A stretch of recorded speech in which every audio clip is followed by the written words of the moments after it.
everybody. Welcome to a brand new episode of Effortless. I'm your host today, Piddle. With me is Dr. Spiegel. You sound fired up today, Dr. Piddle. What's going on? So fired up. Just had a great week of gaming. How about you? I played one game, so, you know. One game? Actually, even though I hate Halloween and everything about it, I ended up playing a bunch of scary games this week, so playing and finishing them, I should say. Yeah, and I played, well, pretty much one of the same games that you played. But Yeah. first, we should get to our doctor's question of the week. Do you remember who this one was from? Yeah, it's from Gideon von Diggelen or whatever. I don't know how to pronounce his name, but it's from Gideon. All right, from Gideon, we've got Dr. Spiegel and Assistant Piddle. I don't really like how I'm an assistant here. You're at least a nurse, I think. At least a nurse. Can I at least be like the nurse practitioner or I something? mean, I'm not sure like how far you got in medical school or if you're even licensed, but I don't know. I mean, honestly, this is kind of a quack job anyway, so whatever. Yep. So, continuing, Gideon says, I don't know what to do and I need your help. Story of my life. I only have a Wii U right now, and I, of course, really love Nintendo's games. But I also really want to buy a PlayStation 4 right now because there's been 3 games released that I really want to play. I think he means third-party games. Or third-party games? Yeah. Yeah. Third-party games that he wants to play. They don't come out on the Wii U. And for example, he brings up Arkham Knight, Metal Gear Solid 5, Grand Theft Auto 5, Far Cry, and Rocket League. Can I interrupt real quick? Don't play Far Cry. Just don't. It's not that great. You know what? I'm gonna go ahead and second that right now. Yeah, So Gideon, just skip it. I mean, you can skip Far Cry. it's all right at first, but you'll finish it and just be like, It's just kind of forgettable, right? Like it's an okay experience. It's not bad or anything. It's just like, well, whatever. It's like really exciting at first, but the luster wears off pretty quick. Yeah, and I know that because I played the first bit of it, and then I was like, well, I'm done with this. So, continuing, Gideon says, there have also been rumors about the NX releasing next year, supposedly being equally or more powerful than the PlayStation 4, which really excites me, because it will be a Nintendo console with all its sweet first-party games, but I can't just buy 2 consoles in 1 year or something. So my question is, should I go ahead and buy a PlayStation 4 with the games I want right now, while keeping my Wii U, which will probably stop being supported by Nintendo soon, or should I wait a year, hoping that the NX will have a high-end processor, will have good third-party support, and then buy that, even if it comes next year? He says, I really don't know. The games I've mentioned above probably won't even be re-released on the NX because they will have been released for a while on other consoles. Help. So I want to go backwards on this to start off, and because the last thing you said was the games you mentioned probably won't be re-released on NX, but I will see that and I will raise you this fact that Deus Ex, Mass Effect 3, and there was one other one, Batman Arkham City, had all come out in 2011, and I believe they came out in 2012 on Wii U, so like at launch with that system. But those were the only games. That's my argument on the other side. They were the only ones, but games like Batman Arkham Knight, like they already have a history with releasing the Batman games on Wii U. So I don't see why they wouldn't do Arkham Knight if the system was powerful enough. But Metal Gear Solid 5, probably not. Grand Theft Auto 5, there hasn't been a GTA game on a Nintendo system since the DS. And that doesn't really count. Rocket League, I don't think that's going to come to Wii U or NX. So I mean, you have a point with those games. So you're right. Most of them probably will not be re-released. Next, I do think the NX is coming out next year. I'm on the record saying that. Well, you think the same thing, right? Yeah, I think the same thing. I think pretty much everybody's in agreement that the NX is going to come next year. This is like just a really hard kind of question. If I let my personal bias play into it, I would say don't get a PlayStation 4, just because you know how I feel. I mean, we've already talked in lengthy detail about how both of us feel about modern consoles. And all the problems that they present, yeah. Particularly, we should say the PlayStation 4 or the Xbox One, because I really like the Wii U, even though it hasn't done well, and even if it has a controller that is a little bit unnecessary and raises the price of it quite a bit. So with that said, I would say don't get a PlayStation 4 and just wait for the NX and hope those games come out. Now, see, I'm really in a difficult place here because I have said multiple times, I feel like on the record on this show and on other shows, that I do plan to get a PS4 soon. In fact, and in fact, by the time you're listening to this show, I would probably have been getting the PS4 in like 3 to 4 weeks from now. But I started thinking about it and I'm like, why am I getting a PS4 right now? There's nothing that I'm really wanting to get right now. Um, it's just like, it's a matter of, can you wait until the PS4's price drops low enough to the point where you can handle having a Wii U right now and just waiting for NX and still getting those games that you want for PS4 further down the line? I mean, think about it this way: Metal Gear Solid 4 is $5 at like GameStop right now. You can get these games for super cheap down the line. There's no question about that. So it's just a matter of like, do you want to play the waiting game? If you don't get a PS4 right now, you are going to be waiting, but you'll play those games eventually. So it's more not really a question of should you get a PS4. The question is more, can you wait to get a Yes. PS4? Uh, Because if you I absolutely should get a PS4, just maybe not right now. if I went into a different direction, if anything, I would say if you can afford it, get a computer instead of a PlayStation 4 or Xbox One. You can't play Until Dawn on a PC, Piddle. Come on, man. Yeah, you can't play Until Dawn. You can't play uh I don't know, You can't Sunset play other Overdrive or random Halo you or the random new Sony Uncharted first party 4 game that game. isn't gonna ever come out because Sony doesn't make first party Yeah. games anymore. Apparently, But by that same argument, there are plenty of PC games that you can't play on a console. And I will say right now for Gideon, Arkham Knight, Metal Gear Solid 5, Grand Theft Auto 5, Far Cry, and yes, even Rocket League are all available on PC. That that's a is good thought. that I mean that's another angle to go at it from. If you can build your own computer, then you're in a better position. Otherwise, it's a little bit tougher. But that's another option. I feel like, and then computers also, of course, have more functionality than just being something that you play Yeah, games you on. can't listen to Effortless on your PS4, maybe. Yeah, Well, you probably can though, because there's a YouTube app, and but if you not had, while you're playing your games. I and think. I will also make the argument that a lot in the past, a big argument has always been, well, I can't play my computer games on my TV. I can't sit on my couch and play my computer games. And so I'll say Valve has been working really hard at sort of changing that. And this uh, Christmas season, they're actually releasing two items to sort of bridge the gap between your computer and your TV. You've And seen the one's Steam Box console then. it's not the Steam box. It's the Steam Link and the Steam Gamepad, and both are $50. And the Steam Link, how that works is, it pretty much it pretty much be like connecting your PlayStation Vita to your PlayStation 4, except it's connecting your computer to your TV. So you can play your games on your TV from your computer. Is it? It's streaming, right? It's just. Yeah, it's just streaming through your local Wi-Fi or Forgive me, I don't understand technology at all. So, yeah. like, my preferred game system is still the Nintendo 64. So I'm clearly. Yeah, I mean, you know how that goes.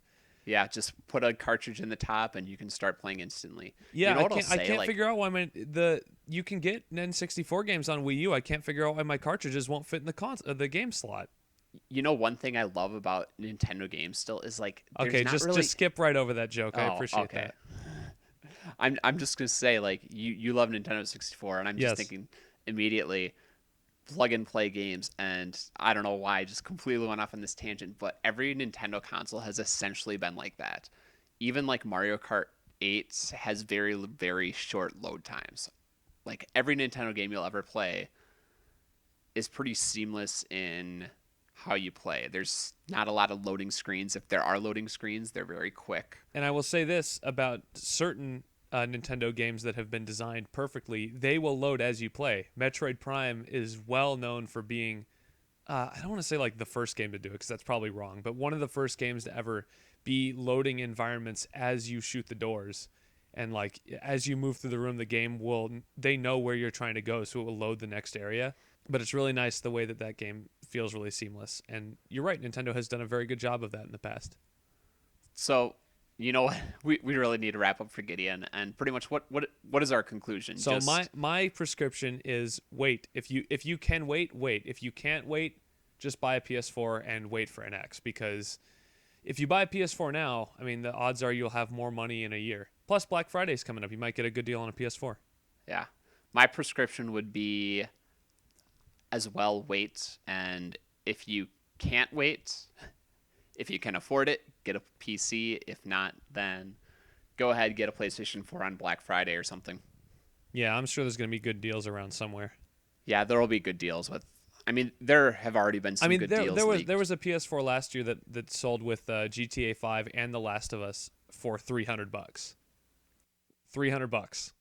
And that was last year when and that was before the price drop. So there's going to be a good one this year, I'm sure. All right, so moving on.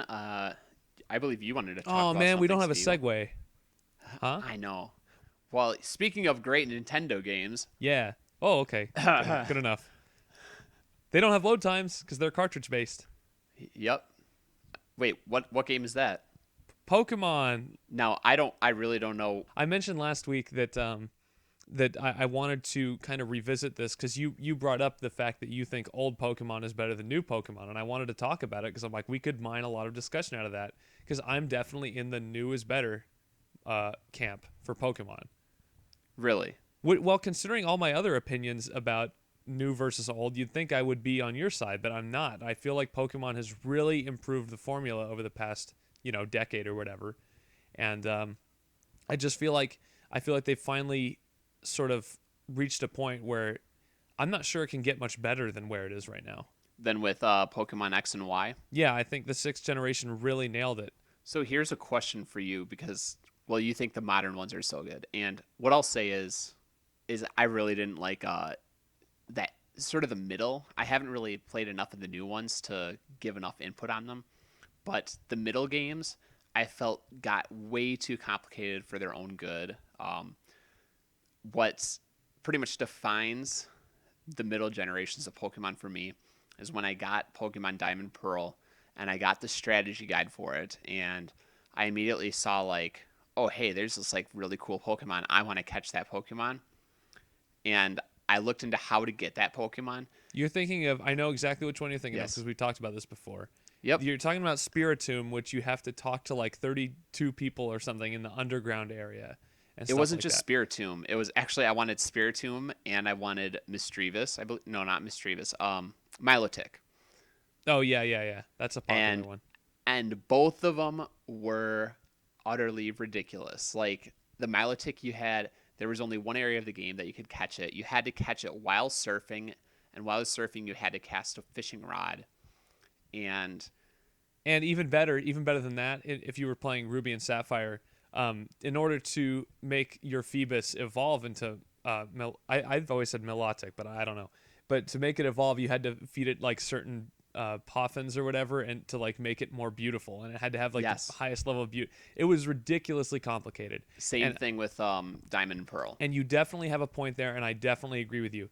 But here's my issue with that line of thinking at this point. I don't feel like it's that complicated anymore. I feel like they realized that hey, this is excessive, and they needed to change it, and I feel like they have. Yeah, it was like literally to get a Phoebus was a complete grind because there's I don't know. I think we talked about it before. I can't remember, but there are like about 200 different tiles that you could fish on in this like little lake in an underground cave, Right. and only four of those, four of those Any tiles, given day of the week. any given the day, yes, completely random four tiles that you could catch the Phoebus on.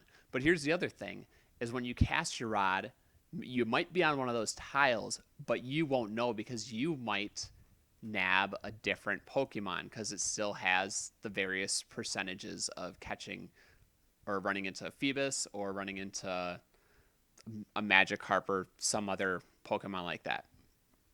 So I think when I decided like I was done with Pokemon was when I spent 8 hours one day just trying to find a Phoebus and did not find a Phoebus. And I was just like, I'm done. Like, I'm out. I stopped playing Diamond Pearl right at that moment. I was about like halfway through the game and I just was done with Pokemon and I have not looked back since that moment because it got ridiculous. There was no reason that I should be playing a game for 8 hours looking for a single Pokemon and not finding it. That's like shiny hunting, Yeah, essentially. and like I said, I do think you definitely have a point regarding the availability of these Pokemon. And I mean, part of the fun of it, right, has always sort of been this idea that you kind of have to hunt for them and stuff. But honestly, these Pokemon are much easier to find in the newer games. There's one Spiritomb that you can get in Omega Ruby and Alpha Sapphire. The Phoebus are readily available in those games, I believe. So I mean, like it was just a mistake by the designers at that time, and that's just the way it is. I think they just got a little bit overboard because with Gold and Silver, they introduced some more complicated legendaries in. Yeah, that you had to chase all around, and those I think are annoying. I'm glad that those aren't really that prevalent anymore. I mean, So yeah, there's yeah, I think always they there's looked at always been that and they some. were just like, "What direction can we go in from here?" I mean, there's always been some annoying things about Pokemon, and obviously the best part of the game is, training up your team and like making sure that you have your guys. And if you can't get your guy, like that has to be supremely frustrating. But at the same time, I feel like in terms of gameplay, they have like got it down to an absolute science at this point.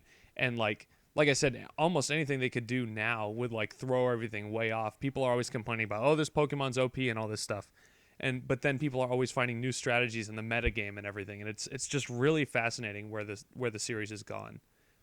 But I think you're pretty right with getting your team and what you've told me from X and Y. I'm sort of interested in playing it because when I played Red Blue or Fire Red just this last week, one of the frustrating things I found was just the lack of Pokemon selection. And it was sort of a, well, I've been there, I've done that. Um, You there have a weren't lot of options in the newer games. There's a yeah, lot of stuff out there. there weren't very many options as far as creating a well balanced team for me to go in. Like I you have to have that fire type, and it has to be either Arcanine or Charizard. Like you're not getting a freaking Magmar. That's not gonna happen. Those yeah, things are super hard to find, and they're like super it's not hard to even find worth and you it. don't find them until way later in the game. So it's like, well, what do I go with in the meantime? Right. So you basically have just a few options, and I feel like that is something that was fixed in the newer games. Yeah. You have a lot more options. I mean, just look at the starters in Gen 6. You have a fire and psychic type. You have a grass and fighting, and then you've got a water and dark type. Like already you've got a lot of variety there, and like you never feel like you're building the same team because you can kind of build around your starter's weaknesses, but still I end like up with a how different team every time. I like how the combination of move or the combination of types in those starters is continues to be a strength over the other one. So it's like a fire and a psychic, which is going to be stronger than a grass. Uh, what do you say? Grass fighting? Grass fighting, yeah. Yeah, like fire stronger than grass, and then the psychic over fighting. I really like that kind of detail I also like or the fact attention that to detail. the water type is also it's doubly weak to the grass type because Yes, grass is better than So it's interesting. and doubly strong over the psychic. It's like it gives you two options like of how you want to build your team. Like you can turn your Greninja into like an offensive beast, or you can like sort of make it the pivot point of your team where everything sort of like revolves around it and it swaps into like finish everything off. So it just gives you a lot more options, and I feel like the way they designed Gen 6 was really really good. And there's still some questionable things. I didn't like it when they introduced contests in the third gen, and that was really irritating to me. And just like there are some things that still feel a bit excessive, but you have to remember people play Pokemon to get a different experience. Not everybody plays it to get the same experience, I should say. Yeah, So, that's true. I mean, And I, I I do don't feel like there understand those needs to people, but be still. I do feel like there needs to be a little bit of a more in-depth part of it, and I feel that way a lot about or about a lot of games that if it's just too shallow, you're gonna lose somebody. Like if it's too focused on the really hardcore gamer, then everybody who's casual is just gonna be like, no, I don't want to do this. This is Which just way too by much for me. no means the first gen of games is for anybody but a hardcore gamer, pretty much. The Right? first gen, Yeah, because it's all just like train your team, battle, get strong. Like that's it, right? It doesn't give you other options. the first time is, I think it's pretty simple I mean, in it's how it simple. introduces everything, It's and it's very accessible. casual. And It's a yeah, that's the big thing. It's accessible, and it wasn't until later that people found out like, oh wait, there's like you can EV train your Pokemon. What? There's all this detail to it. So I think right, it and was I just feel like they've deceptive. expanded upon that formula. And I feel like they've not only have they continued to keep it accessible, but they've also added stuff for people who aren't as interested in the like hardcore RPG nature of the games, which I think is a good thing. And you ultimately, before you couldn't really ignore it. Now I feel like you can kind of ignore it. I pretty much ignored it in the sixth gen. So So for any of our listeners out there, Spiegel actually recently talked me into wanting to try the newer yes, Pokemons please try Gen 6. Like I because don't think you'll be disappointed. I really don't. I think I found out that there's what like 400 available Pokemon or something like that. I'm not sure exactly, but there's a lot. There's a lot of options. There's old ones, Yeah, there's new ones. It's a good mix. so that's really exciting to me, and I wouldn't really say that I believe people should only play the older games anymore because after playing Fire Red, even though it's still like a 5 out of 5 game for me, in the grand scheme of things, it's getting more and more tiresome to play it just because there's such a limited amount of variety to it. I could really see Gold and Silver becoming my favorites going forward. And I know you said you didn't like Diamond and Pearl and all that, but the Gen 4 remakes of Heart Gold and Soul Silver, I think are fantastic. They're my favorite. Spoiler alert: they're going to be on my top 50, and they are my favorite Pokemon games. You know what? There is.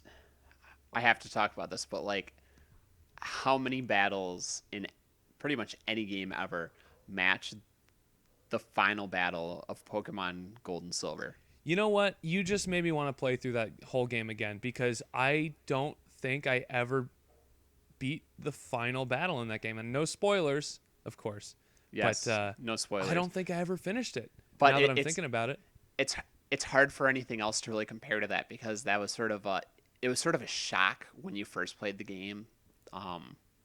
Just and those of you who have played it, you know how what we're big it would talking be. about. You Yeah, know what we're like talking about. how big the game would be, and then the final battle is also quite a bit of a It's shock. one of the So most epic final battles in video game history. It's like right up there with I uh I can't really think of anything that's bigger than it not off the top of my personally. head.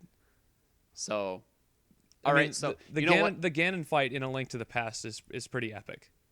So everybody, share your opinion of Pokemon with us. Tell us if you played it, if you still play it. Which ones are your favorite games? Yeah, we want to know that stuff. Talk me into playing X and Y or something else if You know, you man, feel like you something may else have is better. just earned yourself a little Christmas gift right there. Which version do you want? I'll buy it for you. If you don't buy it by the end of the year, I will buy it for you. It doesn't matter. Get X because I have Y. We'll do some trades. Perfect. I actually really like that idea. Yeah. So we need to move on here. That was a pretty good discussion though. I like it, and Yeah. I like how you're open to trying new things. That's not something that this show has done very often. We're not very open people. We don't do new stuff. You know, we do the same old stuff over and over and over again. That's why we're Nintendo fans. But Yes. I Speaking of doing the same old stuff, we pretty much went back in time to what is this like 10, 11 years ago? 2005. 2005, so 10 years ago, and one of the greatest games to ever come out. Um, and we both played this. One of us beat it. One of us is close to beating it, Yeah. and that is Resident Evil 4. And this was for both of our 52 games in 52 weeks. One of our replays. I played the GameCube Yeah. version. Piddle, you're still playing the Wii version. You're close to the end of the game though, right? Yes, I'm very close. I'm chapter 5. Before we So talk about it, let's actually do your other game that you beat this week because I want to focus mostly on Resident Evil 4. All right. And I know there's been a So, lot of talk about Resident Evil 4 on this channel lately, but guess what, people? It's because it's freaking good. It's on everything. Go buy it. It doesn't even matter. You can play it on PC. You can play it on 360. You can play it on GameCube. You can play it on Wii. You can play it on PS2. You can play it on PS3. It's everywhere. Just go play it. it really is everywhere by now. It's, So it's the other game I played this week, and it's sort of funny that Resident Evil 4 is going to sort of trump this discussion because this is one of the big releases of this week, right? one of the big releases of the year. Yeah, Halo Probably 5 Xbox. Yeah, Guardians. it's Xbox One's So, biggest exclusive, probably. yeah, biggest exclusive of the year for the Xbox One. And I ended up picking it up on the first day, and I've played through it. I've beaten the campaign. I've put a really solid amount of time into the multiplayer. So I'm ready to give it a score. So we were being, or I was, I think, a little skeptical about this game before it came out. I wasn't saying it was going to be bad. I just wasn't convinced it was going to be everything that everyone wanted. And frankly, I'm not sure that it was. The Metacritic scores say that it wasn't, but you certainly seem to like it. So what I'll say about Halo 5 Guardians is, well, first things first, I've liked pretty much every Halo game to come out. Every Halo game that has come out, or I should say, every traditional Halo game that's come out that I've played, I've enjoyed. The only one I haven't played is Halo Reach, and I would say all of them for me are at least a 4 out of 5. And that's just it's just a part of the gameplay. Like it's a part of the enemy design. I feel like the elites are the way that the elites, the jackals, the grunts all sort of work together makes for a really compelling first person shooter. It's not like the campaign of like a realistic military shooter nowadays, which I just can't get into because all you're doing is going for a headshot like over and over again using the same M4 or AK-47 over and over again.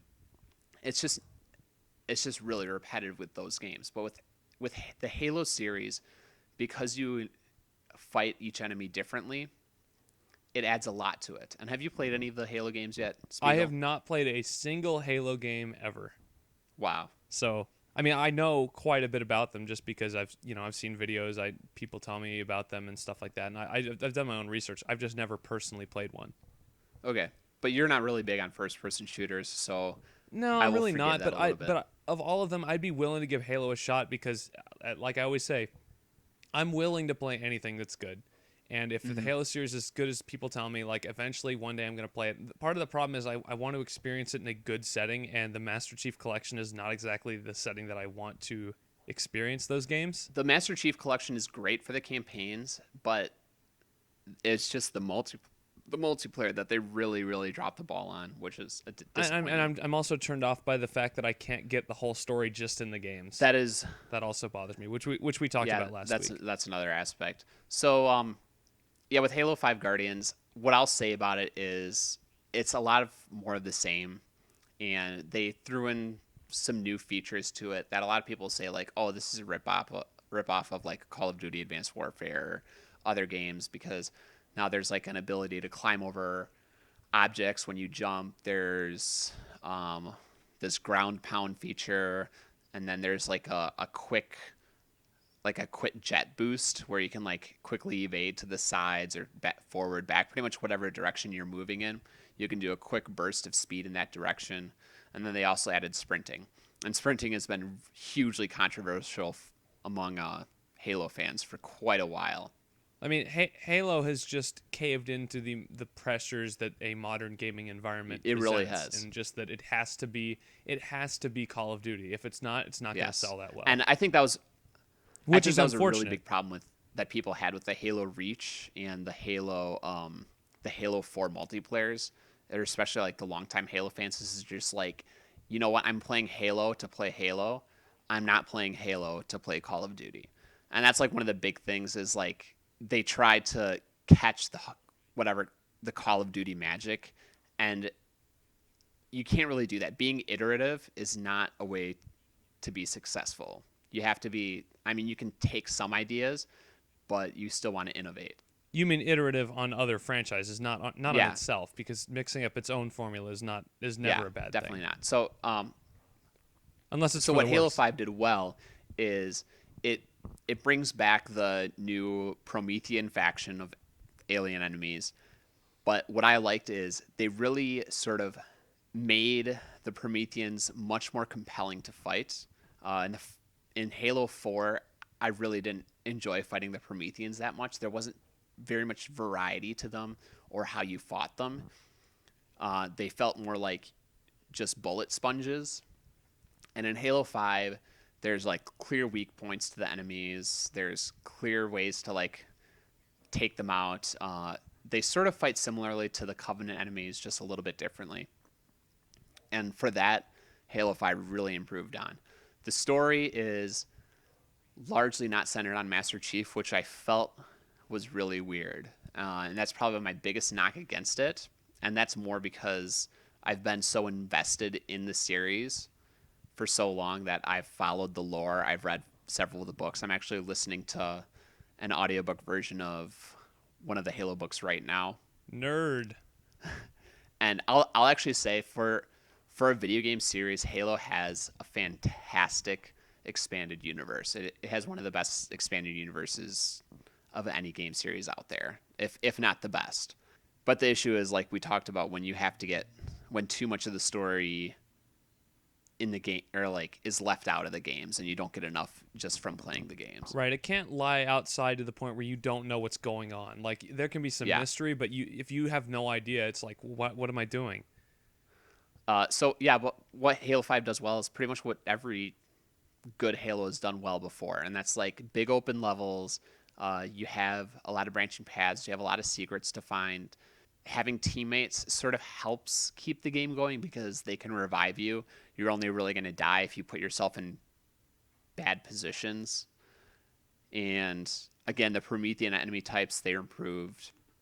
So all in all, like it's about as Halo can get with some new features added in. So, like I said, like I've said before, it's without being radically different and mixing up the formula in a way that would probably turn off a lot of people but might be incredibly innovative. Halo 5 Guardians is just about yeah, as good as it gets for a Halo game. And then yeah, as far as the multiplayer goes, the multiplayer throws some microtransactions into it, but Gross. thankfully, if you just want to play ranked games, you don't have to deal with any of the microtransaction stuff unless you want to like customize your character a lot, which I don't really care about. I really care more about the experience, and for that, there's an entire playlist just for you that will keep you playing because it's really good. And they took out a lot of the nonsense that was in Halo Reach and Halo 4. It's pretty much just like comes down to your skill level and that's it. So with all that said, I'm giving Halo 5 Guardians actually I'm going to give it a 5 out of 5 because A like I Halo said, 5 out of 5. it's as good as it can get without being something that sort of is shockingly new and fresh. Sounds good to Like me. yeah, it's a game that I see myself coming back to for quite a while. So there you have it. That is the official Effortless review of Halo 5. I think you pretty much covered every base there, and you got it done in like 5 minutes too. So it's Wow, not I bad. felt like I went on for quite a while. No, I think that was pretty good. Good. Unfortunately, it's gonna cut our Resident Evil 4 time, or we can just cut our top 50 games, which nobody cares about anyway. So whatever. We'll just Yeah, talk about right. Resident Evil People 4 for are 20 minutes. waiting We have to. bated breath. I think we have to rush through our Resident Evil 4 stuff, unfortunately. I don't think we do. All right, well, let's rush through the top 50 games at the end then. We like will. just like we did last week. Yeah, 1 minute per Yep, game. 1 minute per game. Let's do it. But for now, we need to talk about Resident Evil 4 because it's so freaking good. Yeah, this is the game that I did not finish this week. Spiegel did finish. I did So we finish both it, finished yes. one game this week. So good for us. Yes, we're on pace. But Spiegel, tell me about Resident Evil 4. I will tell you everything you want to know about Resident Evil 4 and more. This game, now again, this has been talked about quite a bit on this channel over the past week, and and continuing after the 5 hours in that we're gonna get. But it is so good. It is just like I can't even believe it when I play it. It's just like it's a revelation. You don't I get can't wrap my head around it right games like now. this don't come out anymore. It's in A game every like this will never come out again. you don't even know where to start with it. It's like it's such a simple premise. It's like president's daughter kidnapped. And when you listen to that story, it's just like that's really lame and stupid. But it's the way that it's presented. It's almost like you're watching a cheesy 50s B horror movie. And it really works for the game because You know what it it's makes me think of? It may as well just be like the president's daughter has been kidnapped by zombies. Are you a bad enough dude to rescue the president's daughter? yes, exactly. Uh, and you have this situation where you as this one guy you're thrown into this just complete mess with like infinite plot twists in classic Resident Evil style. It really does a better job of putting the fear into you than any other game I think I've played. This game is so intense. It's not even scary per se. It's just Yeah. intense, and it's like edge of your seat gripping your control. Like your hands are sweating, but you can't put the controller down because you just want to keep playing. I'll And say this, like you speak about like you can't put your you can't put the controller down, like your hands just grip the controller. I found multiple times while I've been replaying it that like my fingers hurt because I'm gripping the controller like the Wiimote so and tightly. that's a pretty like contoured controller to the hand. It feels good to Yeah, hold it, and you're and still. I don't even realize it either. It's just like all of a sudden I finish like a battle and I'm like, ow, my hand hurts I mean, because how I've can just you been even gripping it so tight. how can you even start with this game? It's like we even made a list of like the most iconic moments, and you as you described them, set pieces in this game, Yeah. where there's so many iconic things and locations and events that it's just they're unforgettable on so many levels. Before we get into that, How do like you want to go through this? Do you just want to like name them off? we will, but like before we get into that, like real quick, just you also mentioned how it's intense and not necessarily scary. There are definitely some scary And moments for sure. yeah, there are scary moments to Resident Evil 4 for sure. But me, I'm a giant coward when it comes to scary games. I actually think Resident Evil 4 is the only horror game that I've actually finished. And Like I feel the same way. And it's just because it's so captivating that even though you're scared, you it can't is. stop. There's Yeah, something you about it that can't just keeps stop. you glued to it. And I think what's the can't stop part of it is the sheer amount of variety that the game throws at you. It is not like we talked about. It's not like current games. Like if a company tried to make Resident Evil 4 now, They'd make all it Resident would Evil be 6. is it would be it would be like an open world game where you collect a lot of stuff and everything sort of looks the same, but it's just really massive There's no with question that Resident Evil 4 is a very, very linear experience, but it's it done is. so masterfully that it's just like, I'm cool with that. That's Yeah, fine. the puzzles that are there are few and far between, and they're not exactly complicated. I sort of enjoyed them, like There's some the challenging color. ones. I really enjoyed like some one of the gimmicky ones was the six dead bodies in the paintings that you have to do, Oh, yeah, that was or pretty easy. yeah, I mean it's easy, but it's just I mean it's just sort of nice. It sort of mixes up the game a little bit. Yeah, like Or it's the just a good way to mix up the gameplay. You're not always just shooting at zombies. Sometimes you're running around. You're like at some points you can't really escape a situation, so you have to figure out how am I going to get out of here without wasting too much of my ammo on these like this never-ending flow of zombies and like trying to solve the puzzle at the same time. That's part of where the intensity comes from. Is exactly. even though you're never really going to run out of ammo, it's not true survival horror in that sense. You're probably not going to be in danger of running out, but you feel like you are, and that's sort of the key, I think. And They've almost hit a perfect balance of it. again, it's how much the gameplay sort of mixes itself up. Yeah, when it comes down to it, it boils down to pointing a gun at something and pressing the trigger or pulling the trigger. But like, let's run through like what we came up with for just a handful, and it's not even a handful. It's more like several handfuls of different set Why pieces in the can't I game hold that all these set pieces? yeah. Um, And like the first one is the village, right? so right when you first start the game, like you're driving through this like kind of Spanish countryside, like kind of hilly area that seems very isolated, and you're with these two guys, and I'm not really sure what the purpose of the guys is, to be honest with you, but at some point Just the police guiding you to this yeah, this village. village. So you go into the house, you go into this first house, you're like looking for the president's daughter, you ask the guy in there, he's like, hey, can you help me? And the guy doesn't respond, and then you like kind of walk up to him, and then he gives you this like freaky dead eye stare that's like, whoa, what the heck is going on here? And he's like, sorry to bother you. And then the guy, the ganado, as they're called, the quote unquote zombies, which are not zombies, he immediately just starts coming after you, and then you hear this noise, and like there's a car crash, and all this, and then everything just like hits the fan at one time. Like everything just goes to hell, and you're like, what is Like going on? immediately, there is no build up. It's like boom, you're in it, and it's like, oh And god, it doesn't let up. yeah, Because it then doesn't when you stop. actually like you get to the village, The big actual village, it gets yeah, even worse because you have to there's yeah, suddenly you're surrounded by a bunch of these villagers that are trying to murder you. There's a guy at the post burning. And it's so one your of the first police instinct guys. is just like, I need to hide. So of course you run into one of the nearest buildings, and one of the buildings is you're just gonna trap yourself in. So if you run into that building, I feel sorry for You're you. freaking dead. Don't run into the building Yeah. on the right. Yep. But if you run into the building on the left, it just like ramps up in intensity even more because cutscene shows Chainsaw and guy. yeah, there you see like even more villages start filtering in. You see a chainsaw guy come out, and you're just like, oh my gosh, I'm screwed because they're gonna try to break in however they can.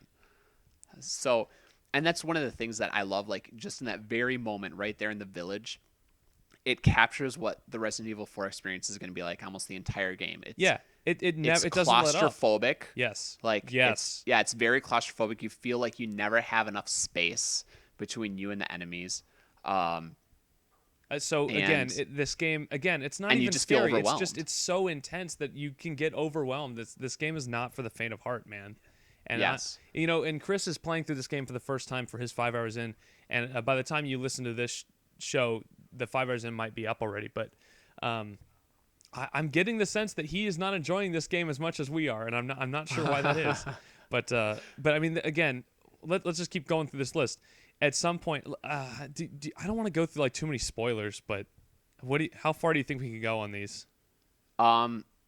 We can just name some things by name. So there's So some early stuff like Del Lago. I'm not worried about talking about. yes, That's still in the first segment of the game. So and that's like a bit. You go to a lake and you're on this just crappy this crappy wooden boat, and there's a giant lake monster. it's freaking huge. I think if you like put it to proportion, it's like probably 100 feet long, and it's that. And just for perspective, in my life, there is nothing more that I am scared of than giant monsters that you cannot see. And that Yes. includes things that are under the water. And I'm not a big water guy. I don't like going in the water, and so that played directly to my fear of that. And it was so powerful for me that all you have as this American agent is just a crappy boat and like a pretty good supply of harpoons, and that's it. And you have to fight this monster in order to get across the lake to the other side. And if you get knocked out of that boat, oh my gosh, how much is your heart beating? You are tapping that A button like faster than you've ever tapped anything. Oh man, yeah, it's just terrifying. Then And then after right that, after that, you have a thunderstorm, and it becomes nighttime, so everything's completely dark now. It's raining, it's thundering, it's lightning, and typical horror movie setting. it like you're revisiting areas, like you're revisiting the village and everything, but suddenly you can't see anything. Like yeah, you can barely see anything because it's really dark, and you have all these villagers continuing to come after you. So it's such a small change, but I felt like I needed to mention the thunderstorm just because even though it's a small change, it changes so much. It gives you this thought that it's like, oh crap, it's hopeless. Like, what are we gonna do? Yeah, You almost feel like, and that's part of the identity of fear, is that you feel like you are defenseless and that there's nothing you can do about the situation you're in. and it just adds so much to the atmosphere too. I feel like. It definitely gives you some really terrifying moments when you're first walking back from the swamp area through the thunderstorm, and you go back through the cemetery and the graveyard, and you see a flash of lightning, and there's just these red eyes staring at you in the distance, and you're like, oh crap, that is a giant wolf with a parasite inside it that's going to kill me. Oh man, the Those wolves wolves. are probably one of the scariest things in the game. Yeah, when you first come across the wolves in the game, it's like you don't really expect it. Like, you Uh, remember, we were actually voice chatting while I was playing this game just because I was like, I need some company because it was late at night. And I got to the part with the wolves, and I was just like, if you remember, I was like, oh, I don't want to do this. It was really, and I knew it was coming too. Yeah, that's how I always felt about it. Like now that I've played the game so many times, it's a lot easier for me to stomach. But when you first play it, and even like the first several times you play it, you just don't quite get used to it. It's a little And more business as usual than. Sorry, go ahead. like speaking of the wolves, I'm just gonna throw it out there later. But you know what? Actually, I won't even spoil anything. So let's continue to the next part that we really wanted to talk about. Well, I mean, there's a number of things. There's the El Gigante fight, which is crazy. There's the Yes. cabin where all the villagers are like converging on this one cabin, and it's actually probably one of the hardest sequences in the game too. The Because cabin is one of the most memorable moments. you're kind of underpowered at that point. So that's the one point in the game where I feel like the difficulty curve might have been a little bit better, but I feel like they also really nailed that too. The cabin, like there's a good chance that you will, like if you're first playing, that you will die during the cabin. And I think I probably died 10 times the first time I played through the cabin. the thing about the cabin is just like it's just this feeling of utter dread because before where you could sort of manage and like I would say well you could sort of like funnel your enemies into like narrow paths Right. leading up to This the cabin. one, they're coming from all sides. They're coming Yeah. they're coming in from the floor. They're coming in from the top of the house. They're coming in the windows. There's like 4 windows in the top. They're coming in through all of them. You have to Yeah, keep knocking down the ladders, but at the same ridiculous. time, people are coming in from up the stairs. It's terrible. Yep. They're just coming from every direction possible and it's just like you're like, "Oh my gosh, when is this going to end? When is this going to end?" Because you're running lower and lower on your health. You're running out of potions to use or your herbs to use to heal yourself. You're running out of ammunition because you're burning through it because you're just shooting like crazy, especially the first time you play. That yeah, when you finally get through it, it's just like, whew, that was a relief. Every single time, and this is not an exaggeration, every time I finish the cabin, save the game, turn it off. I can't do anymore after that. It's just you have to stop. Your heart's pounding. It's just like I need to go take a break. And as much as you say like you don't want to put the game down, I feel like a lot of people have the same experience at that point. They have to stop and they have to say, "Okay, take a step back. I'm going to do something else for a while." Then you come back and you come finish the game. You have to do like the other 4 you do the other 4 chapters. So shortly after the cabin is We need to wrap on this. I know it's great I to know. talk about, but like we well, need to. we'll keep it try to keep it short, but like you have the gondola lift where you've got enemies that are like coming up towards you and It's like a little firing ski at lift. you. You're going down in one direction and they're coming up the other way and they're like shooting at you while Yes, and you got guys jumping on top of your gondola that are trying to break off the top so that you plummet to your death, and it's just it's just like just every possible way you can die, they're trying to kill you. It's like, you ever see that freaking show 1001 Ways to Die on Spike or whatever? That's what this game is like. that's Resident Evil 4. Yeah, it's exactly And like that. It's just like another simple twist on what you've been doing up to that point, pointing your gun and shooting it at like these villagers, but yeah, it just sort of throws, or the Ganados, it just throws a twist at it. Like it throws a twist at you by they're like throwing things at you from a distance. You can't get close to them, and you got a guy like constantly jumping on top of your gondola trying to kill you. There's the Garrador in the basement where you have to like make him run into the wall because he's blind, so he follows the sound.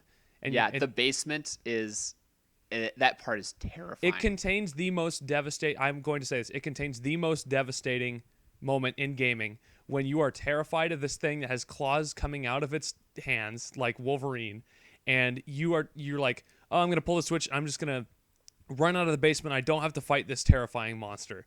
And then you run up to the door, and right when you get up to it, it shuts on you, and it's like, well, now I have to, now there's no way out, and I have Yeah. to fight it. It's like it's horrible. Like you get that sinking feeling in your stomach. It just like drops to the floor like you fell off a cliff. It's crazy. Just yeah, it's just that atmosphere. You're in this dungeon, this dank, dark dungeon, and It is actually a prison. Like you are in a prison fighting something that has been imprisoned because it is so powerful, it's going to frickin' kill everything. and then shortly after that, the game just takes away all your weapons.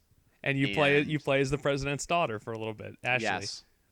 And I guess leading up to that, you're sort of protecting her, you're leading her around, but like at that moment, you play as her, and yeah, it's just like you feel completely helpless because you don't have a gun or anything like that. Yeah, and you're going around in the dark. It's the only part of the game where it's like completely black. She's using a flashlight, and she has to fight these suits of armor that have come to life, which is terrifying. One of my favorite, I don't know if you can say favorite, because when I first played the game at this point, the first time I played, I had to turn it off. I could not do this part, especially because it uses one of those camera effects that really scares me a lot. And that is, I mean, it scared me in Ocarina of Time in the Water Temple. And that is seeing the viewpoint of the enemy that's coming to attack you. Oh, yeah. And you're talking about the right hand in the sewer, right? When you fight Lord Salazar's right-hand man. Yes. Or and man, I don't know. What terrified me is just like it wasn't that it was like coming. It's not like it's a slow crawl. This thing is coming at you fast, and it's like coming at you just like it's eager to rip your throat out. Yeah. And this is the oh man, that fight is one of the only fights in the game where you don't actually have to kill it, but you have to wait for the elevator to come. And you can it's one of the parts where like you can kill it, but like we'll just say this, for the most part, you are completely defenseless against this thing. You're not going to stop it. It's going to kill you. And that's sort of, I mean, are there really any other parts in the game that have an enemy that's that powerful, that's that like unstoppable? No, not really. Yeah, so you feel really, really helpless against this particular enemy. And then let's talk about one more. I'm going to skip over a couple of these, but Yes. But then of course, chapter 5, you get to this island, and the island is kind of like for the first part of it, it's kind of like, okay, let's just move on with this. But then you get to this laboratory setting where you're finally like, okay, maybe we can like solve this problem that me and Ashley have been dealing with for the whole game, which I won't spoil for you. But you go into this freezer area, and in that freezer, which is probably the most cramped area in the game, you get this like heat scope thing, and then you encounter the scariest monster that has ever been conceived in any video game ever. With the most frightening breathing and movement patterns that you could possibly imagine. The Regenerator is the scariest thing I've ever seen, ever. And it still scares me. Even when I know it's coming and I can see it in front of me and I have time to line up a shot, I'm still scared. And it's never business as usual with those guys, because they will do whatever they want. Again, like that's one of the parts of the game where the way that the game is so cramped that it's even when I know paralyzing. even when it's coming up and I'm like, I've got this. This is no problem. I've played it before like a dozen times. I can do this, no problem. Every single time I think I can do it, the game's just like, nope, this thing is gonna get you, and it's gonna scare the living crap out of you. Just real quick, to end our little discussion here, have you gotten to that part yet? I know you said you were on chapter 5. I'm not sure. I'm like approaching that part right now. Oh I'm sort man, of dreading it. I remember I was doing it the other night, and my wife was in the room, and I'm like, oh, I don't want to do this, and she's like, it's just a game, and you've played it before. I'm like, it doesn't matter. Yeah. So I mean, that's just a small sample of how the game mixes everything up on you. I mean, besides that, there's like the war zone, there's the helicopter, I love the there's part at the end of the game. I just have to mention, you just feel like such a badass. Like you've been through yeah, everything. You can kill anything you want now because you know the game's over. Just throw your ammo out there. Just waste it all. It's great. uh, chain gun, mine cart. Oh, the mine cart. Oh, there's so much stuff, and have we not convinced you to play this game yet? I mean, what else do we have to do? This is probably the most comprehensive discussion of Resident Evil 4 since 2006. Yeah, literally every room has a different theme to it. The maze, I can't believe I almost The forgot hedge that. maze. The maze. Oh And man. you can't say anything about the hedge maze. You just sort of have to experience it yourself. But like that's Resident Evil 4. There's never going to be a game like Resident Evil 4 ever again as far as I'm concerned. I can't imagine And- how they could ever master like and the best thing about it is since it's like it's an older game, it was on GameCube.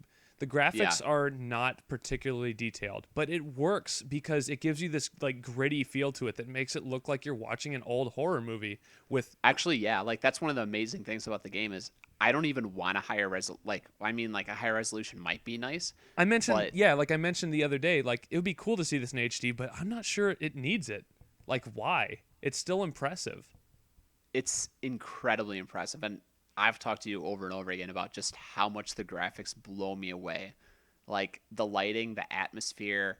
I mean, you walk through a room with uh, the drapes billowing in the wind, and you walk into huge caverns.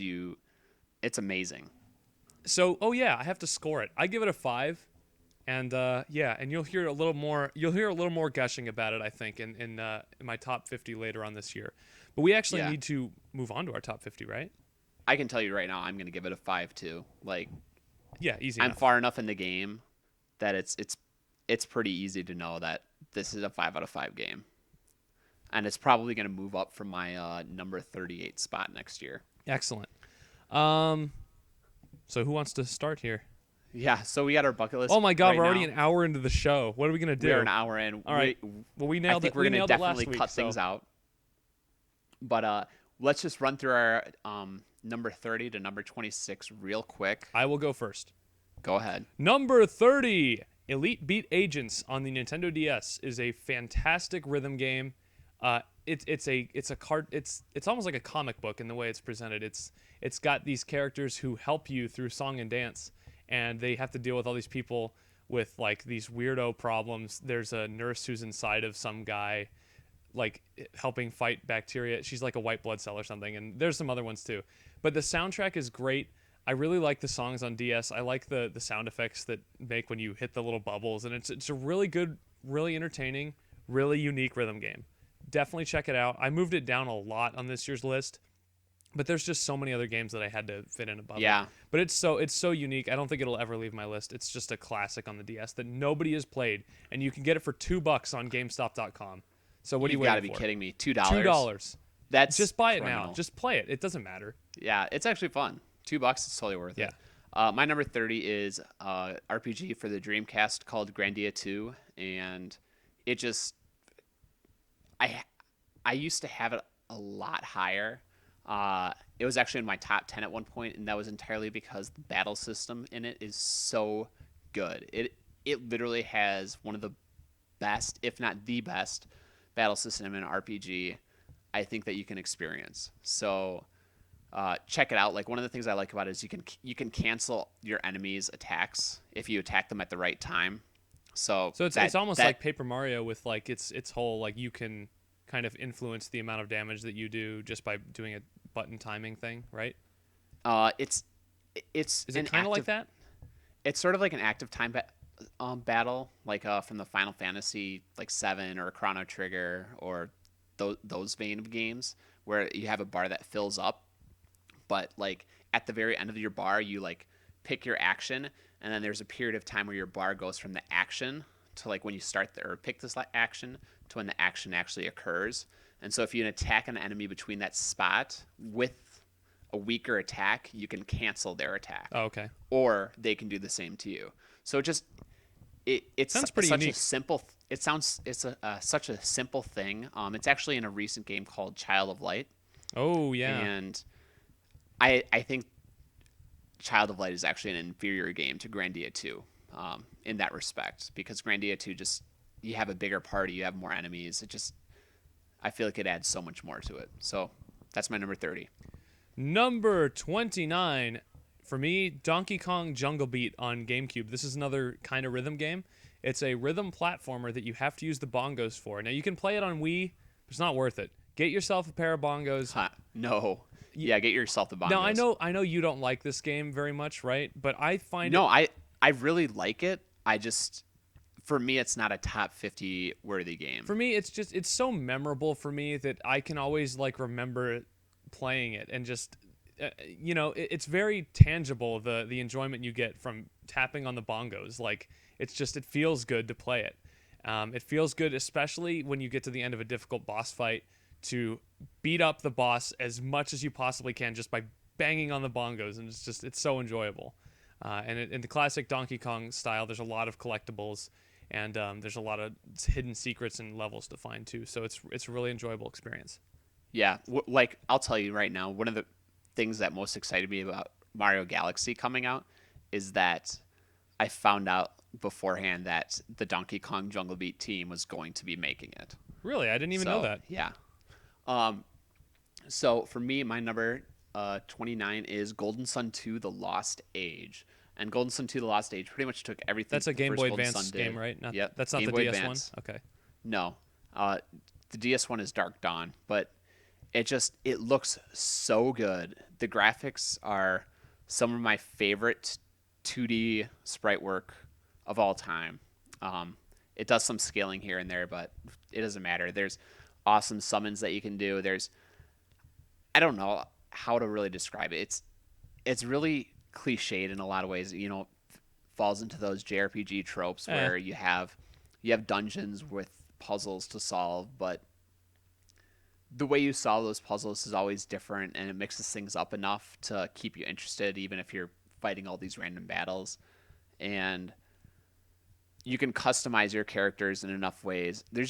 I feel like there's just so much to Golden Sun, like in terms of exploration and dungeon crawling and solving puzzles and battling, that it's just a really good game. And one of the other things I like about it is battles are really quick. And for portable games, if the battles don't go by quickly, it's going to be a grind, and it's just not going to be enjoyable. Even on console RPGs, I feel like long battles just are not fun. time. Number 28, Grim Fandango Remastered. I think this is one of the few games that Oh, made my list this high. That is one that I've played this year. Um, I've already talked about Grim Fandango this year, but if you missed my thoughts, it's an unbelievable game in terms of it's the best point and click game I've played. It while some of the puzzles are kind of obscure, the environment that the game presents, there's all these very distinct areas. Tells a fantastic, interesting story about Manny's journey through the land of the dead, trying to get to through the afterlife into the next part. And it's just a fascinating story, very well written, very funny. All the characters are very distinct and entertaining. Glottis especially is very good.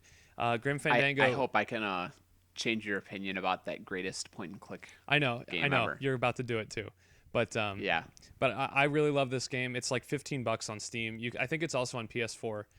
You might actually be able to get it on Vita too. I'm not really sure, but it is on the Vita. it is on the actually. Vita. Have you played it? It is on the Vita. Get it on Vita. I have not played it, but I'm going to get it on the Vita Yes, because it's like 15 it's bucks. just, yeah, you just need those portable games, Yeah, right? yeah, it's great. Go play it. So my number 28 is Crash Bandicoot Warped, and I feel really good about having this game in my number 28 spot, because I believe I've said this before, but I played Crash Bandicoot for pretty much the first time back in 2008 or 2009 when it came It's out on one of the the PlayStation oldest games 3. to make your list that is actually in your top 50, right?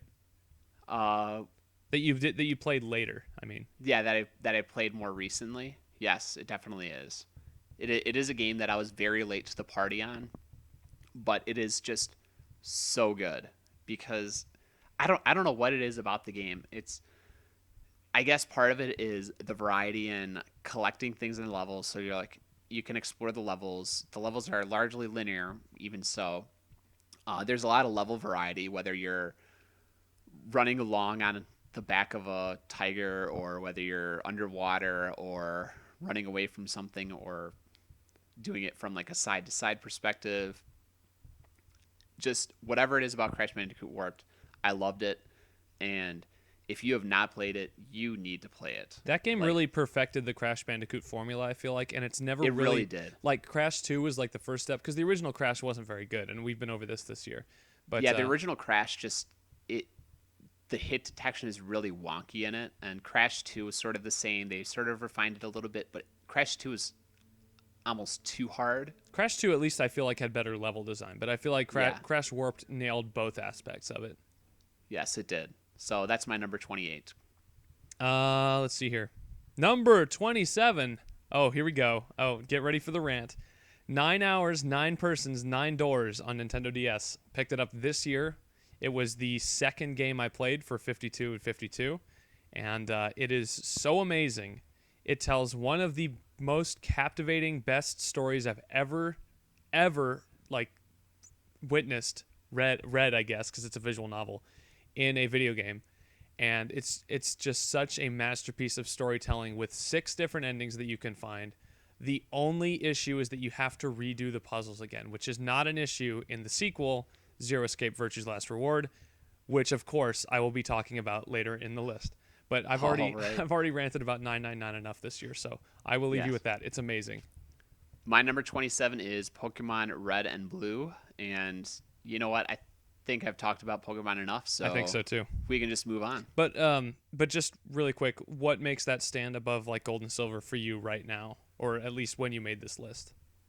For when I made the list, it's just for me, it's the simplicity and the ease of access of playing it, and that's why it's there and not Gold Silver. But like I said, I feel like Gold Silver has a very strong chance of The list might taking that change next spot. year, is what Yeah. you're saying. Number 26 for me. Oh, I like this one. This one I played right before the 52, and it was Gears of War on Xbox 360. This is a game I have spent most of the year talking up as now at this point being an underrated gem in the Xbox 360's library because nobody talks about it anymore.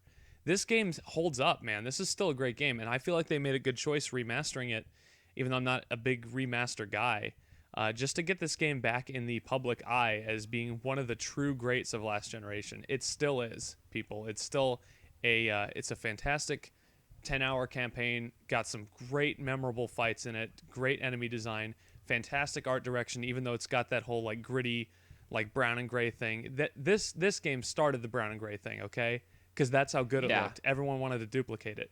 So, Actually, I would say Resident Evil 4 started the brown and gray thing. well, no, Oh, but Gears of War is an excellent continuation of that, and actually, strangely, it actually has some similar style of gameplay to Resident Evil 4 in that it feels Yeah. very cramped at times. You know, you're fighting a large number of monsters at once that often come out of nowhere. There's often scenes where you are feeling kind of scared. It's an intense game too, and it shares a lot of the same qualities as Resident Evil 4. Now that I'm thinking about it, and now I want to play it again.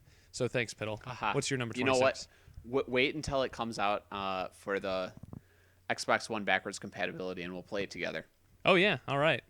All right, so my number 26 is Super Mario World, and this Oh is, yeah. Oh yeah. yeah. This isn't even my highest Mario game. There are actually 2 Mario games that I have higher than it. And Super Mario World, though, for me, what makes Super Mario World great is how tight the controls are, and how much like exploration and difficulty there is to the game. I love that aspect to it. The only thing I feel like Super Mario World lacks is a little bit more variety in each level. But other than that, it is about as perfect of a platforming experience as you can get. So that is my number 26. I don't want to say too much about it because I'm going to just tell you right now, it's also on my list. But, Mario World, in my mind, it had all the branching pathways, different ways you could exit the levels, and all those secrets that you could find. Yes. And that was my favorite thing about it. Is just That was definitely my favorite like part you could about go it, back too. and play the levels again, not because they were challenging, but because you wanted to find the other exits. And There were levels that like it took me a while to figure you out couldn't like even move on in the game for some of them until you found that secret exit, which is crazy to I think about. think I got stuck in the woods for a long Me time the too. first time that I Yeah. played it because I was just like, where do I go? Like, I don't understand this because the solution wasn't very straightforward. But you can play Super Mario World on Wii U Virtual Console, so you have no excuse for not having it at this point. It's like $8, and it's one of the best games. Like, look at all these great games that we mentioned today. Gears of War you can get for $5. You know, 999 is like $20 max. Grim Fandango is 15. Elite Beat Agents is $2. Mario World is $8. It's like I think Crash Bandicoot's like it's like no more than 10. 10 or It's something. like Yeah, 10 there's on no the way PS3. it's more than $10. Pokemon Red and Blue, well, those aren't cheap. But Grandia 2 just came out on PC again, and if you get it on sale on a Steam sale, you can probably get it for under $10 too. So, But like, this is what I mean when I say that gaming is like a cheap, good hobby, because there's so many games that you've never played that you can get for really cheap and are really, really good. Masterpieces, in fact. so unless there's anything else you want to talk about, Speed, No, leave your questions for the doctors. I need to I go. know I need to go on a lunch I feel break. like out of breath. Like this entire conversation was too intense I for think me. we might have just like packed Resident Evil more 4. into this episode than probably any other one we've ever done. I mean, we went for like 20 minutes on Resident Evil 4, and we still got through all the stuff we wanted to It's get so through. good, so good. Like that atmosphere to that We game. talk I about Resident Evil cannot 4 believe it. again to close the show. Can't believe it. So yeah, Resident Evil 4. You know, great game to talk about on Halloween. If you haven't played it, play it now. It's please. Halloween today when we're recording this. You'll probably get it like maybe 1 or 2 days later. But yeah, you're still got your candy. So just pretend it's Halloween. Exactly. So for Spiegel, I'm Piddle, and this is the end of today's episode of Effortless. You guys have a good Halloween out there. Had a good Halloween. See me coming to town, but my soul straight down out of the world, but my friend